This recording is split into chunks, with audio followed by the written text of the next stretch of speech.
Thank you very much indeed for joining us this evening. It is Monday night. Get rid of some of this noise that's coming back on my ear.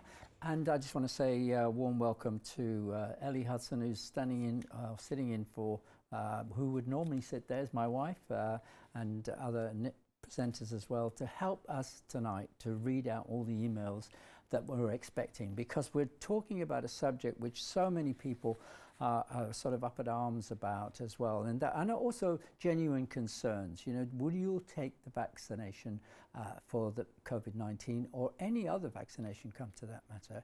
Because there are many things out there on the internet which you can get extremely inflamed about, and Christians are no better than perhaps other people that would actually be concerned, especially as these vaccinations are not really tested yet, or fully tested as to some people's liking.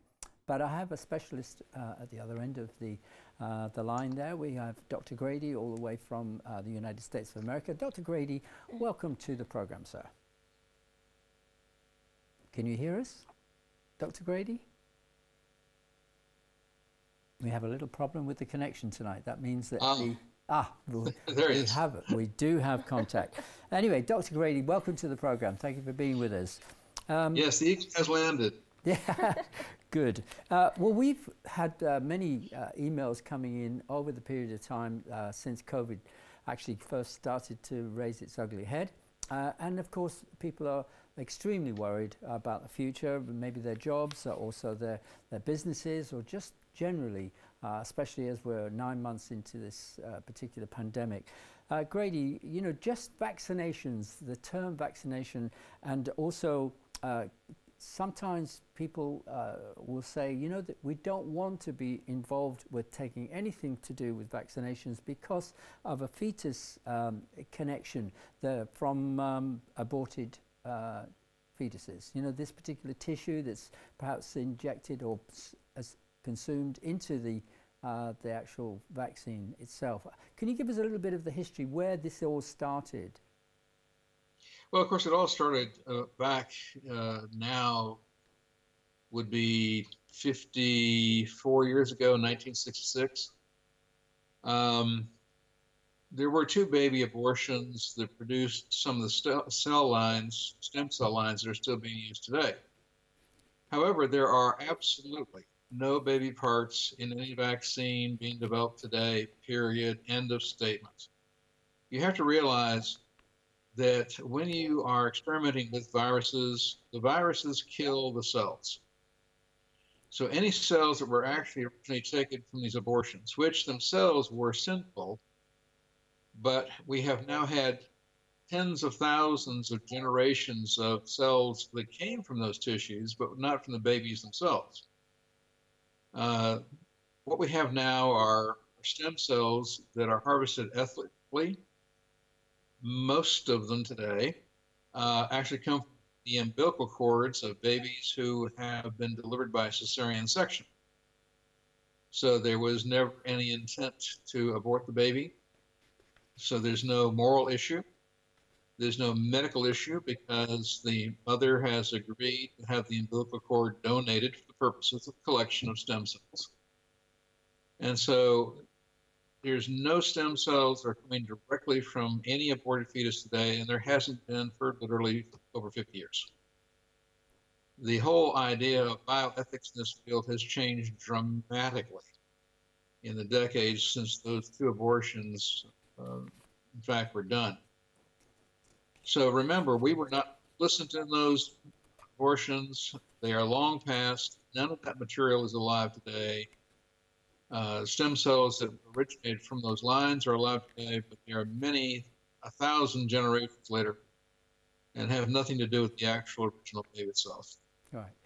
But there is a connection somehow throughout that particular, 40, 50 years of time, where there is something that's been, I don't know the technical term for it, but where that original tissue was introduced, and now we've not got a connection. You know, obviously, and the ethical problem doesn't come up as it would have done. And the other question, really, I suppose, in people's minds is, as again, it's out there, the conspiracy theories that babies are aborted for the purpose of producing tissue.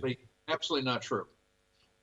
No ethical medical person today, anywhere in the world that we can document, is harvesting tissue from babies for stem cells.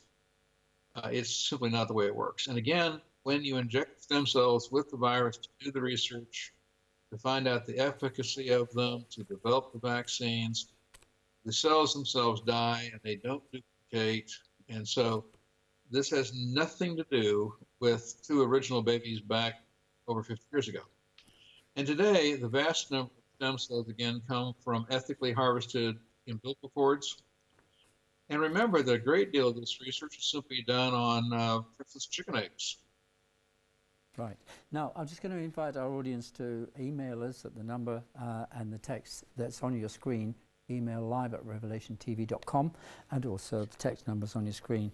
Ellie will read those out for you and try and make them as short as possible, because it would be very difficult to read out the very long ones indeed. So keep them short. Maybe send in more than one email if you have different points to raise throughout the evening.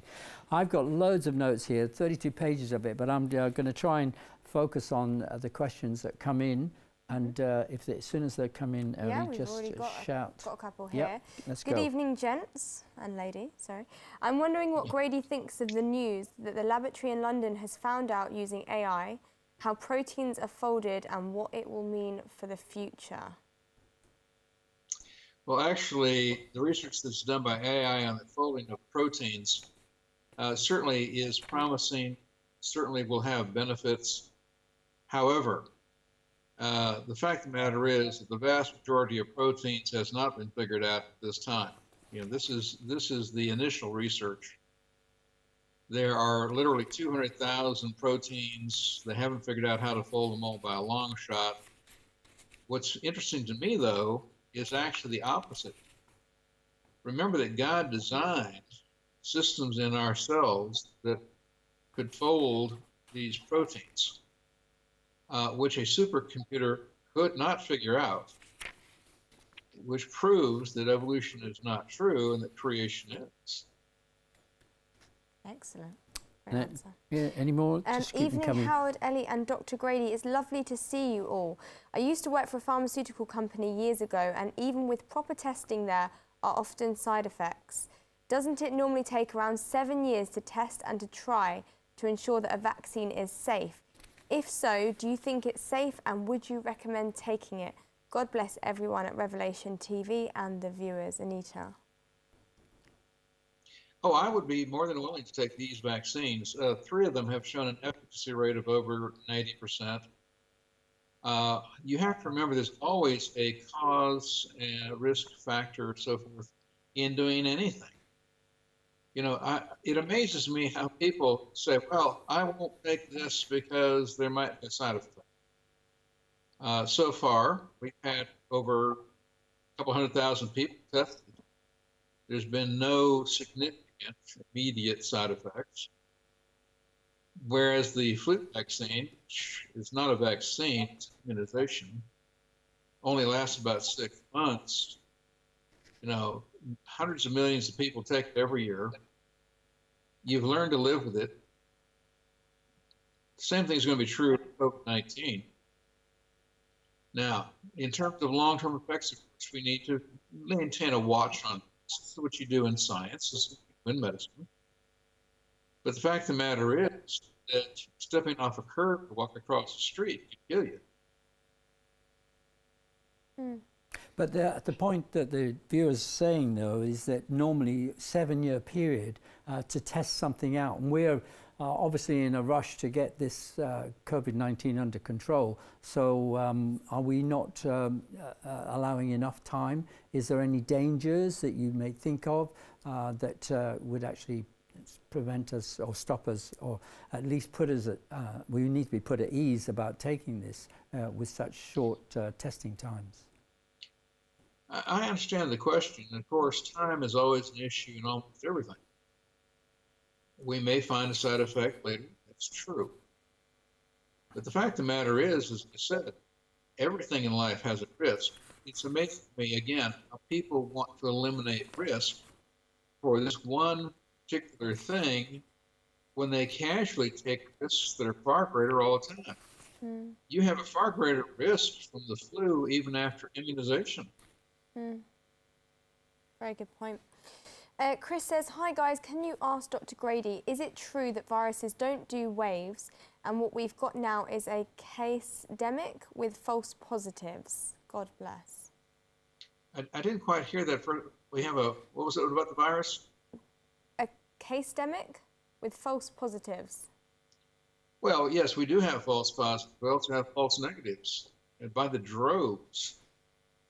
One very reputable testing agency here in Florida did such a bad job with false positives and false negatives that the governor pulled their contract. They can no longer do work for the state of Florida.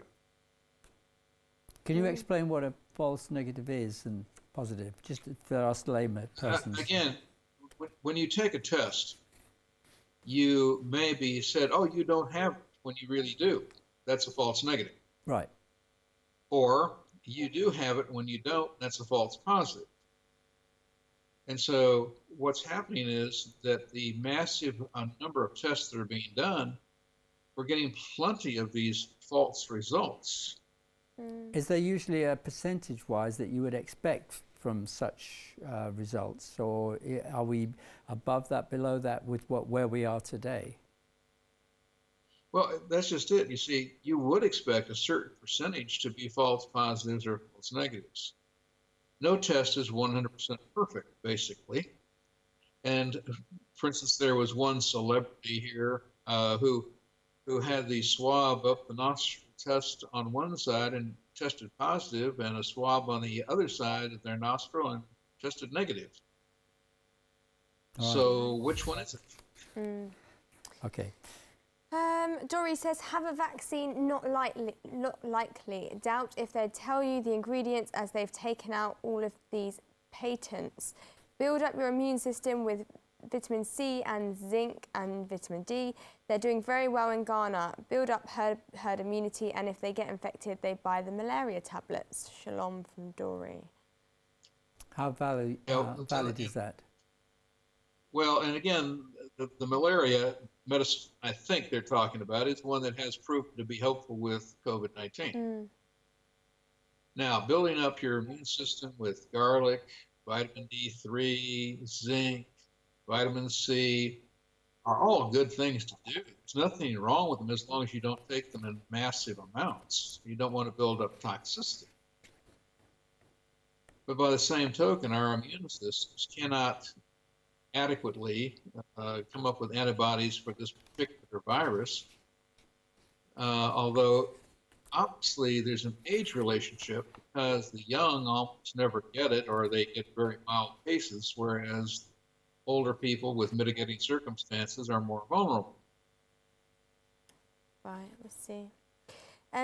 Not sure what I think about this email. Can you ask Grady what he thinks about the report of pulverized mouse brains and bat cells in the vaccines?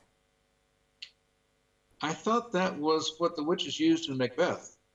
I couldn't tell you. The fact of the matter is, though, that's not what's going on. You know, there's so like much out there. That's Sorry. the thing. You know, there's so much out there. People have got all sorts of weird ideas. But what is truth? How do we discern what the truth is of the matter? Because some of it actually can really be quite disturbing, and just people wouldn't take the chance of having the vaccine. And I would like to hear from our viewers, would you take the vaccine for COVID-19 as soon as it comes out? Are you in a particular ready mode, or are you against that and under any circumstances, and why as well? Because maybe generally vaccinations, Dr. Grady, are something what a lot of Christians, and as well as ordinary people in the street, would actually say, I don't want to do because of the damage that could happen. Autism apparently is something, which again, I've been reading these notes, and it seems that autism is a bit of a misleading topic as well when you're talking about vaccinations. Again, the people who are referred to as anti-vaxxers, people who are against taking vaccinations, have come up with this myth about autism. There is absolutely no evidence that vaccinations of any kind cause autism. Now, this includes tests where we've had 1.25 million people are involved, children, and there's been no link to autism whatsoever. Anybody who says there is simply making it up. They're conspiracy theorists who are simply applying fear to people when it's not true. Now, when you read the stats like that, I was reading them in the paper this afternoon, in these papers, that over 1 million tests were done, and there was no, I suppose, connection Zero. to autism at all whatsoever. But I mean, how do you know if that's, if these are true figures? Who's coming up with them? Well, obviously, these are coming from major medical studies, and one has to put some faith in that. And I would never put my faith in one study only. And for every study that says that this will happen, you can find another one that says it won't. But we do have to deal at some point with the ethical reputation of people, whistleblowers included. Now, the fact of the matter is there's been no link proven to autism whatsoever in studies done around the world in more than 1 million children being tested. The same thing is true. The amount of aluminum, the amount of formaldehyde, the amount of other chemicals that are involved in development of vaccines and so forth are at levels below what you would normally eat for dinner. This person says, "Dear Dr. Grady, why in the rush to find a cure for COVID has there been so little support for hydroxychloroquine, which has been a proven and reliable antiviral medicine?" It is a proven medication. I have no problems with it whatsoever. President Trump took it. Whether it really benefited him or not, I can't personally say, obviously. However, it's been an effective drug in helping people, at least from an anecdotal standpoint. Now, the fact of the matter is, other chemicals have also shown to be helpful and lower the amount of effects. But the vaccine would be something that presumably would prevent any. Let's have a look at some of the history, of vaccines, and we're going back, a long, long time. Century, maybe even. Where would the world be if we had no vaccines over the last century? Well, actually, we can go back to a very respected creation scientist. Now, since I'm a biblical creationist myself, let's go back to Louis Pasteur, a strong Christian, and he developed the things against anthrax, also rabies. These are things that have saved millions and millions of lives, stopped untold amounts of suffering. Other things such as, again, just the smallpox. We start with chickenpox.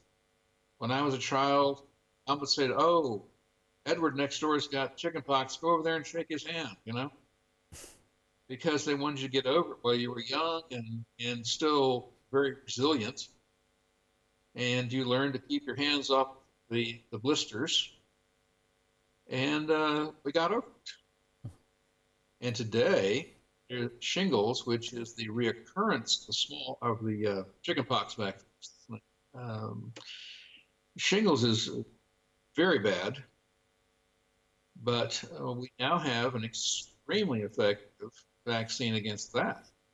Can I ask you what is in the vaccine for shingles, as a matter of interest? I was reading something this afternoon and it didn't sound too good to me. So can you remind us what is in that vaccine, if you know?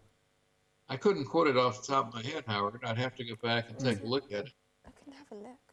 Well, that's something Ellie's just going to look up online, if we can trust that, of course. But I was quite interested here that this Lee Durant, who's a vaccine injury lawyer, himself was asked if he would take the vaccines, and he said that vaccines keep us healthy and they eradicate disease. And if I had children, I would get them vaccinated.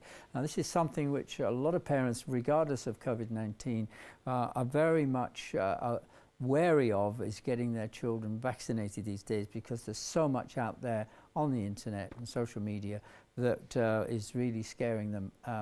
How would we go forward? Well, again, I want to stress that vaccination is actually a good biblical principle. God calls us to be good stewards. That includes our bodies, the bodies of our children.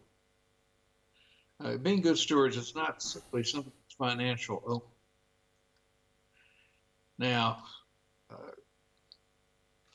in terms of vaccination for almost everything, including the MMR, measles, mumps, rubella, has shown to perhaps be helpful in again, preventing the coronavirus from growing in our bodies. And that's something that you might need a booster late in life. It's a long, effective vaccine.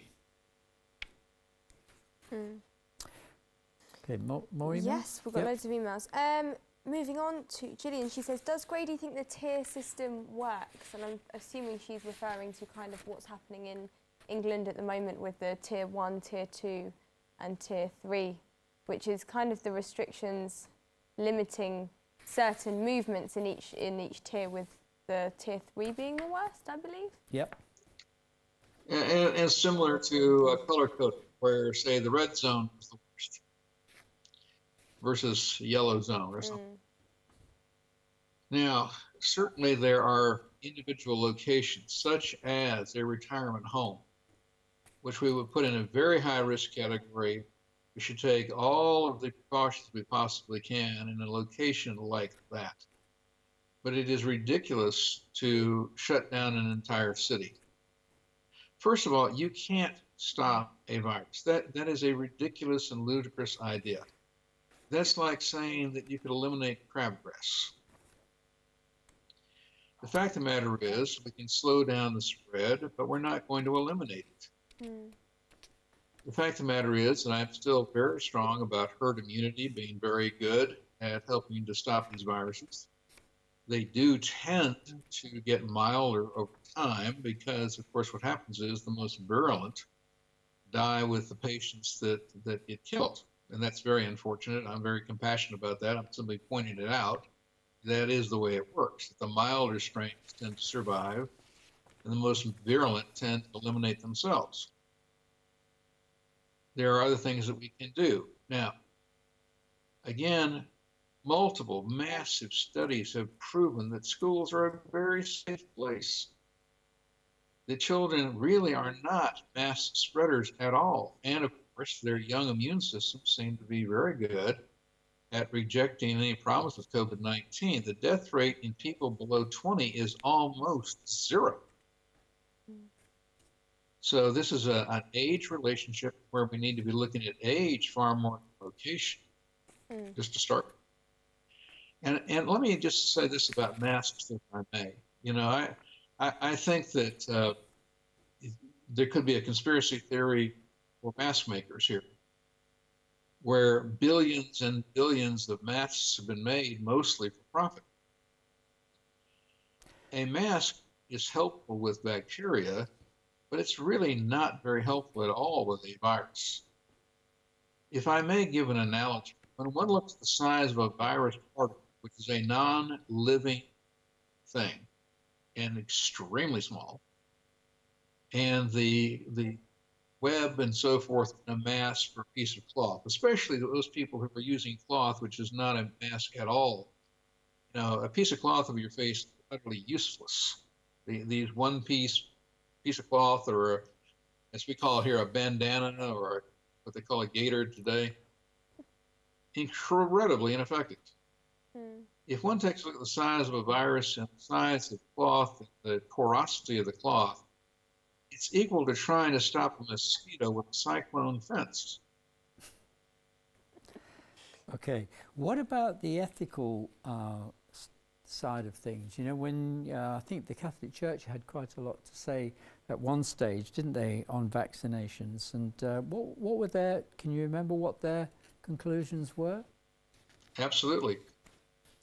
Protestants and Catholics agree 100% when we talk about leadership that have read the materials that vaccination is a good thing. And Pope Benedict the 16th heartily approved of vaccinations in the Catholic Church. Today, Catholics and Protestants, Jews are working together in lawsuits, of course, also dealing with the theological aspects, but also just in the medical aspects. What are the theological objections? Because some people might say, well, you know, in the beginning, God created us with a great immune system, and it was going to be enough to fight off all that would come against the human body. Adam and Eve were the only two people who ever had a perfect immune system. But when they sinned, they lost their perfect immune system, and their descendants ever since then have had a less and less effective immune system. Now, we have, in effect, two immune systems.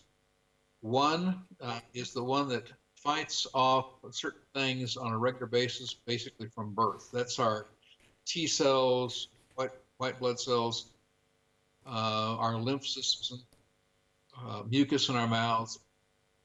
And then there's the system that God developed put into us that's adaptive, that attacks viruses and bacteria and keeps changing the way in which they attack until they find a successful solution.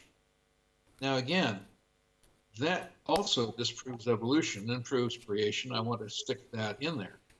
But our second system that's adaptive, that can actually do trial and error, do 7,000 trial and error until it finds the right combination, is a magnificently designed system.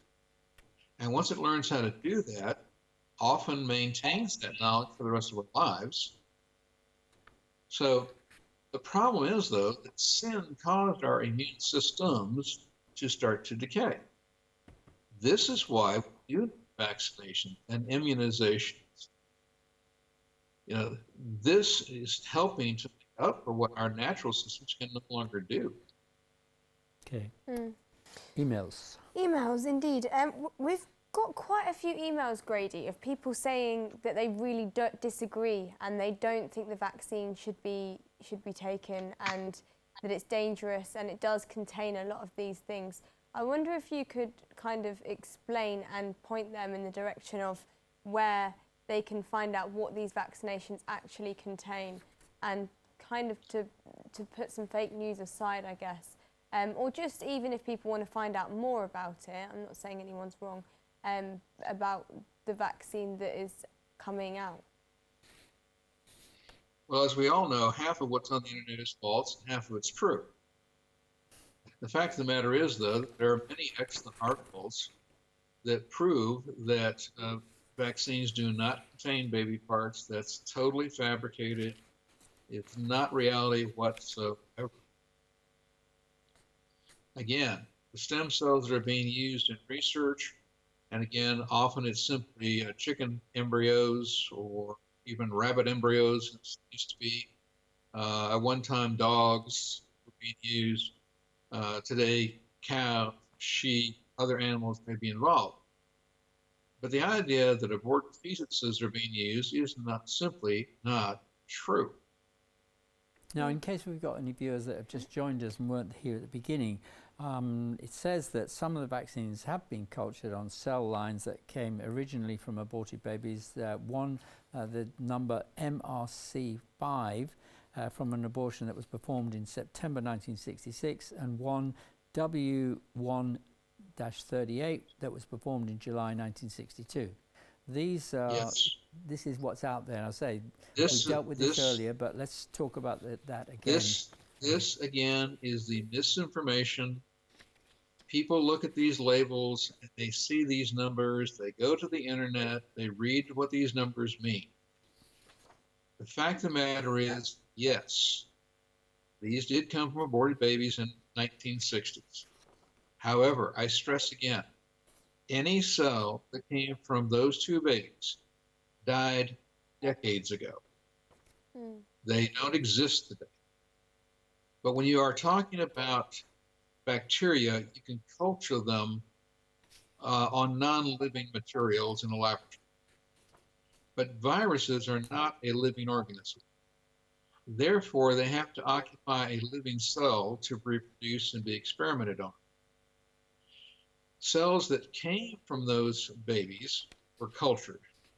However, there's been, again, 1,000 generations of cells. None of the cells today came from those babies. Again, today, stem cells are also being taken from bioethically harvested materials that have nothing to do with aborted babies. And I can assure you, there are no cells from aborted babies in any vaccine today, period. Okay, but let me read something here from this paper that was done by this particular gentleman, Jonathan Safati. But it's talking here about, it should be stressed that the cells which are being used now to grow this vaccine are cells which are descended from the cells originally sourced from the fetus. Thus, while their lineage can be traced back to the fetus, the cells in use today, as you say, are not cells from that fetus. In layman's terms, what are we talking about here? Because this is probably something that's actually what is concerning people today, because there's an ethical side to this if that is the case, where there is some connection to the 1966 fetus tissue and what we have today, because it's been cultured, or whatever you would call it. Again, from a bioethical standpoint, none of us condone those abortions. None of us were participants in those abortions. We do not have any sin problem with those 2 abortions that were done in the 60s. Okay. And any cells that came from those lines and are still being used today, again, are, as I say, 1,000 generations away. There's no baby soul. There's no baby parts. There's no baby spirit in any of these cells. Okay. You got some email? I do, lots. In reference to this vaccine, my dear wife has instructed me to take it, and she'll observe me for 1 month.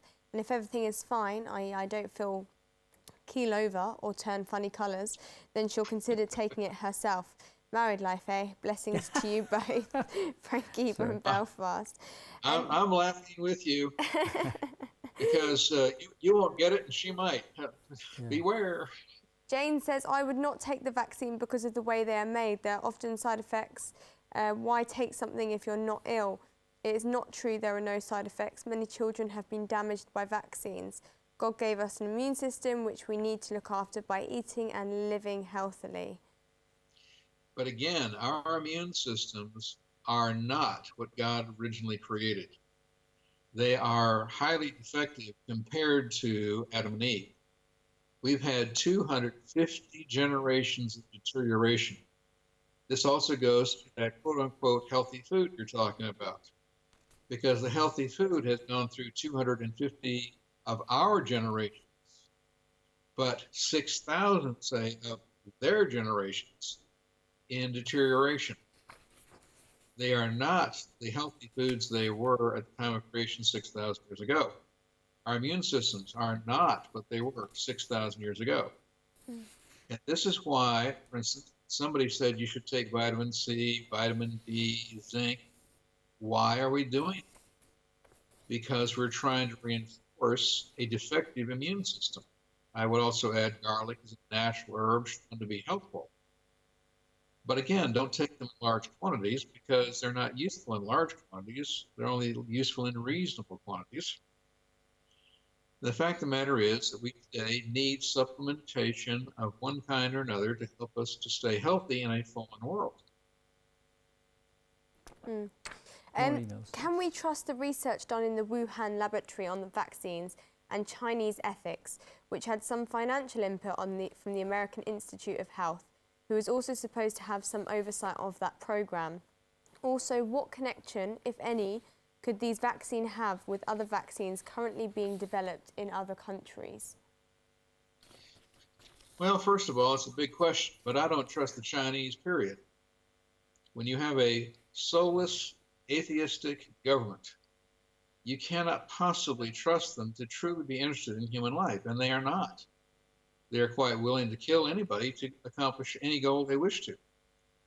Now, I do not believe that they actually let the Wuhan virus out intentionally. I think it got out accidentally because they have such bad safety protocols. Now, I do believe that once it got out accidentally, they saw the opportunity to use it to damage the rest of the world and benefit the Chinese atheistic form of government. But you And take it therefore, from a financial trading point of view, because surely that would backfire on them if they don't have any customers. well, no, because they are trying to become the world's dominant economy. They will do anything to damage anybody else's economy, period, because they see it as long-term. Remember, and although I don't do work in China personally, I do work in Russia and have for almost 3 decades. I know communists, I know socialists, I know them very well. And they play chess. In the West, we play checkers. And they don't care. They are looking for the long term. They are not worried about the short term. They could lose 100 million people and they wouldn't even notice it. That's a very interesting point, really. So that would actually add to the conspiracy theories out there that there is sort of some government, new world order that perhaps would want to have control of the rest of us, or the whole world, in fact. And would you possibly say that could be the Chinese? The Chinese are attempting to be the world's dominant force, period. Now, they are satanically, demonically founded in 100% evolutionist philosophy of absolute Marxism. Right. Now, with that in mind, you have to understand their motives. That's where they're coming from. I would point out that Lenin himself said the objective of socialism was communism. Now, take a look at what happens in communism. Communists determine each and everything you do, from whether or not you will be born to when you will die. And depending upon how well you kowtow to their principles, you will get a score. And that score will determine whether you eat, where you will live, where you will work, what kind of work you will do. If you do not do exactly as they want with their secular humanistic view of the world, then you will get the lowest paid jobs, the worst food, the worst place to stay. On the other hand, if you are a good communist and you do what the party wants you to do, you will be rewarded with a better place to live, better food, better income. Okay. But they are not at all concerned about the effort. Right, I'd just like to, have you got some more emails I just have quite there? a quick one, yeah. Okay. What's the difference between the mRN and the Oxford vaccine? From Sandra. Well, there are different vaccines being developed by different groups. The ones that today are really the ones you want to look at would be the ones that, for instance, by Pfizer. Yeah, and Moderna. And possibly AstraZeneca. Those three have had some very big, serious trials, appear to be over 90 to 95% effective. That is a remarkable benchmark. It really doesn't get better than that. Right. And because the normal flu vaccine is around about 60% efficient, isn't that right? 50 to 60. 50 to 60.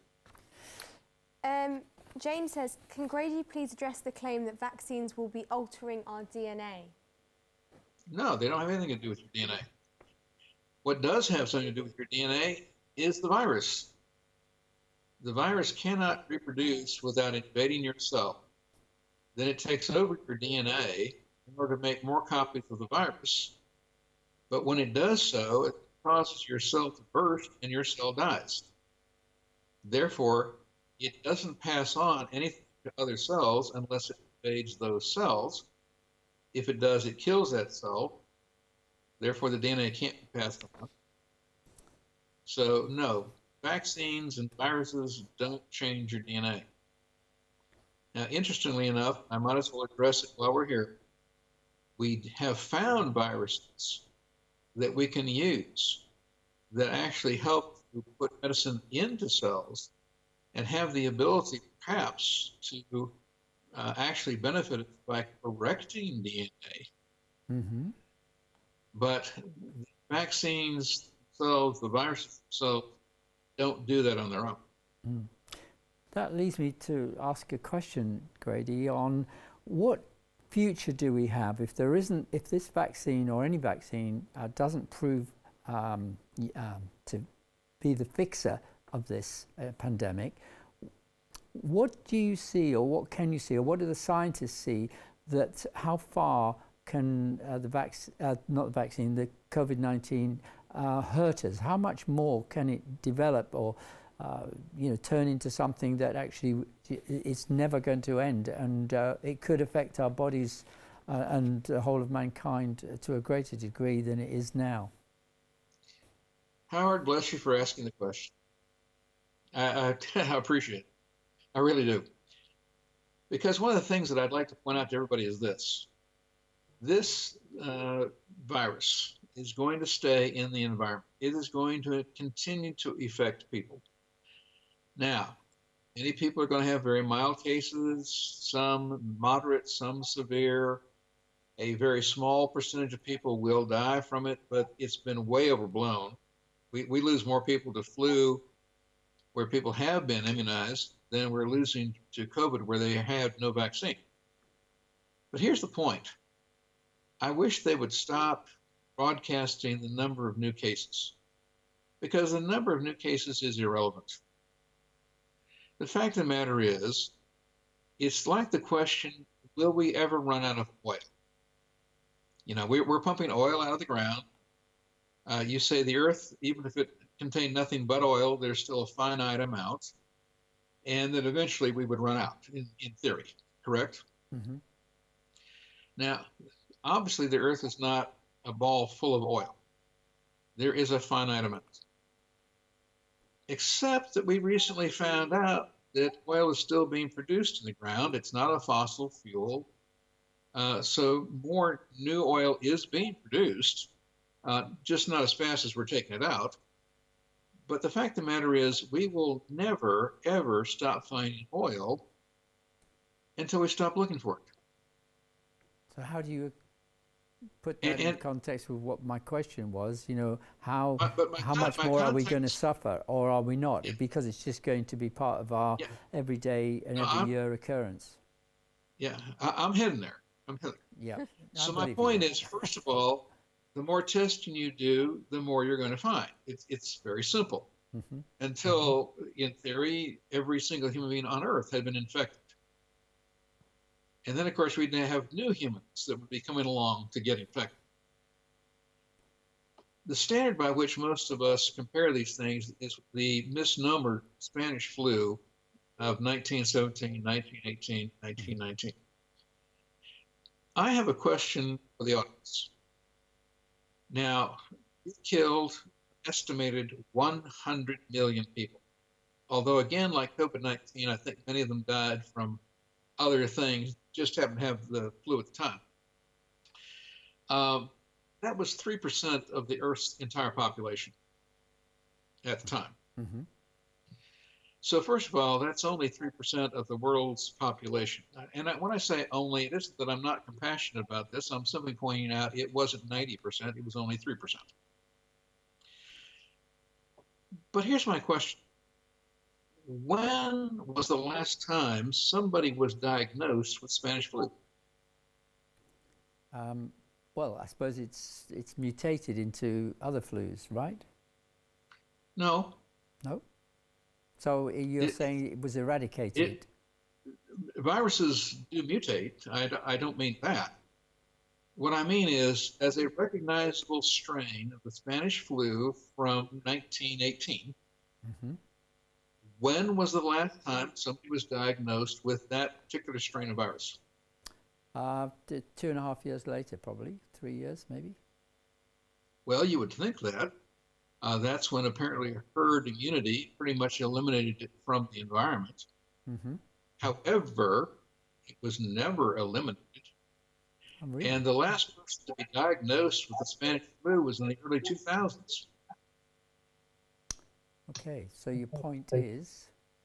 My point is the virus stayed in the environment for 90 years.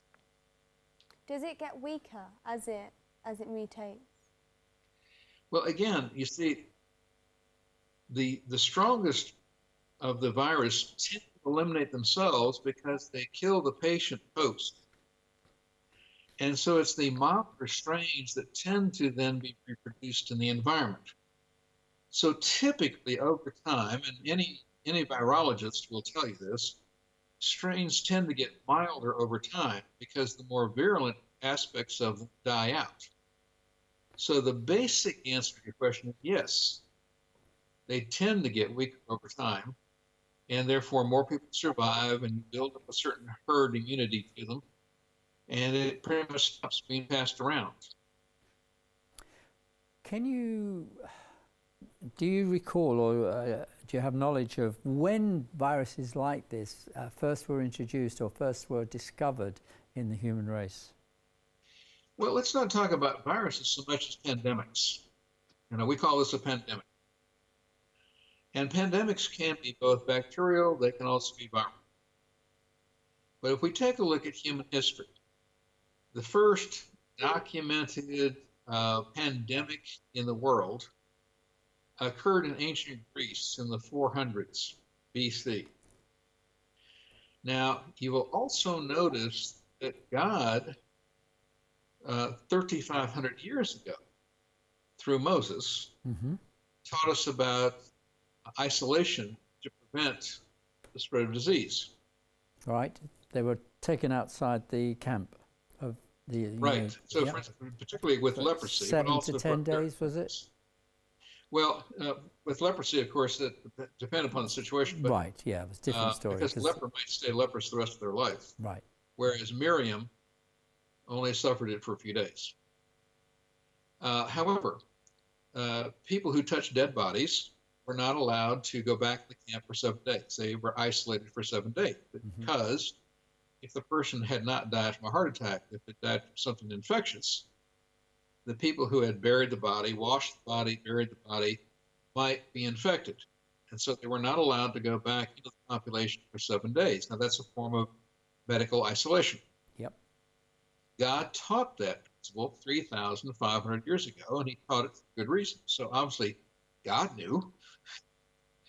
But the first secular pandemic in human history occurred in the 400 BC in ancient Greece, and there were pandemics during the time of the Romans. And bubonic plague comes back every 100-200 years. It's never been eliminated. A lot of our viewers are emailing in saying that they don't plan to have the vaccine as soon as it comes out. A lot of them do have the flu jab. I'm just reading one of the emails here, but believe that the flu jab vaccine is more established and provides proven protection. If everyone who takes the COVID vaccine this year is still okay with no long-term effects, excuse me, then they will be more comfortable to try and have the COVID vaccine. And if I may say, and I want to be absolutely firm about this, I'm not wanting to impose vaccination on somebody. I think this is a decision you make for yourself. I think this is a matter of personal conscience. So I'm not saying that we should mandate it. What I am saying is that if we are going to, excuse me. That's Bill Gates. Could be, I suppose. After all, if you want some advice, you might seek me out. The fact of the matter is, though, it's a personal decision. I think it's one that an individual needs to make for themselves. So I'm not trying to impose it on anybody. I hope everybody understands that. Okay. But I'm also saying that vaccination is a very good and beneficial thing, and it has prevented untold billions and billions of children dying from mumps, measles, rubella, whooping cough, scarlet fever. We could go on and on. The fact of the matter is, vaccination is a proven method. It is a good method. There is nothing wrong with it ethically. There's no baby parts in it. But I still think it is a personal decision. And if you decide not to have it, that's your choice. However, be prepared to suffer the consequences of your own decision, because there are consequences on both sides. Yeah. It's not 100% one and zero the other. I was reading in the notes here, it's quite interesting actually, just summing up on this article. It says vaccines do not have parts of aborted babies. True. Some vaccines against viral diseases are cultured on cell lines from 2 babies aborted over 40 years ago, but no babies are being aborted today to make vaccines. So morally, it would be better to use an alternative if it's available. But if not, it would be no different from using the organs of a person killed by sinful means, and as long as the beneficiary played no part in the killing. An interesting summary there, but what do you say to that? You know, because I know there were some analogies made between those who are trying to, if you like, maintain their life by actually having, you know, sort of, you know, let's say somebody else's heart or kidneys. And again, I would not want to have any part of, say, an organ transplant from a Chinese prisoner where the government killed him to harvest his organs to make hard currency. However, that's not the issue. You have nothing to do with those abortions that were sinful at the time that they were done. And again, I point out, when one takes a look at that, that's over 50 years ago now. Those cell lines have nothing to do with those babies at this point at all. They're simply single cells that are living, dividing, being cultured. They have nothing to do with the baby. Okay. Now, I'm very concerned about bioethical things. And if you are not involved in the decision to, say, kill a baby, you are not ethically involved with that abortion. Let me just, because we've got only a couple of minutes left, very, very quickly, Bill Gates, I did mention him just in fun passing the time of day, as it were, but really a lot that Bill Gates says and does, he disturbs a lot of people. You know, he would like everybody to be vaccinated, and if they weren't vaccinated, they wouldn't be allowed perhaps to partake in some of the things that we do in everyday life. And again, here's the problem. Right now, the EU, the UK, the United States are looking at international air travel, looking at getting a COVID-free certificate that you have been vaccinated to allow you to travel internationally. Mm-hmm. Now, that in and of itself would be a good thing. There are some problems with it, because it would be very easy to hack into people's information when you've got 100 different just governmental agencies, much less criminal agencies, that would try to hack these databases. So there's some serious problems on how do you do it. Mm-hmm. Now, Right. again, I am not in favor of mandating against a person's free will that they be vaccinated. I do believe that vaccination is a good thing. I think it's being a good steward biblically. I think it is God honoring. I don't have a problem with it. But I would never want it to mandate against somebody's free will. Right. Let me pose a question. Well, literally, just to say thank